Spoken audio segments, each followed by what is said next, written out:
आज माझ्या घरी अचानक आले होते पाहुणे. घरात पनीर तर शिल्लक होतं, पण पुरेसा तेवढा वेळ नव्हता. मग ठरवलं आज आपण पनीर घोटालाच बनवू. त्याकरिता काय केलं, 3 कांदे ना एकदम छान असे बारीक-बारीक चिरून घेतले. एक लालबुंद टोमॅटो देखील व्यवस्थित असा बारीक चिरून घेतला. एक शिमला मिरची देखील थोडीशी मोठ्या आकारात चिरून घेतली. आता आलं, लसूण आणि 2 हिरव्या मिरच्या ठेचून घेतल्या. तर पावशेर पनीर या पद्धतीने लांब-लांब आकारामध्ये किसून घेतलं. आता लगेचच भाजीची तयारी करू. त्याकरिता कढाईमध्ये 3 चमचे तेल, अर्धा चमचा मोहरी, अर्धा चमचा जिरे घातले. छान असे तडतडले गेले, की लगेचच तयार करून घेतलेला ठेचा आणि कांदा घालायचा. कांदा हलकासा सॉफ्ट झाला, की बारीक चिरलेला टोमॅटो आणि चवीनुसार मीठ घालायचं. मीठ घातलं, की कांदा टोमॅटोला पटकन पाणी सुटतं. हे व्यवस्थित असं परतवून घेतलं, की आता शिमला मिरची घालूयात. जरासं परतवून घ्यायचं. सुके मसाले घालायचे. यामध्ये हळद, लाल तिखट, काळं तिखट आणि पावभाजी मसाला वापरला.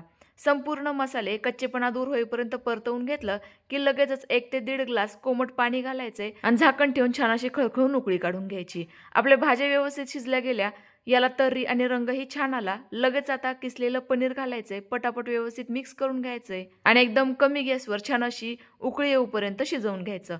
बघा आपला पनीर घोटाळा तयार झालाय. सर्वात शेवटी बारीक चिरलेली कोथिंबीर आणि कुस्करलेली थोडीशी कसुरी मेथी घालायची. गरमागरम पावासोबत किंवा चपाती भाकरीसोबत सर्व्ह करायची. तर हा मसाला पाव बनवण्यासाठी बटर, कोथिंबीर आणि पावभाजी मसाला घालायचा आहे. पाव छान असं दाबून शेकून घ्यायचे. डिटेल रेसिपी खाद्यप्रेमी या YouTube चॅनलवर शेअर केली आहे. आता तेवढं फॉलो आणि सबस्क्राईब पण करा ना राव. Bye bye.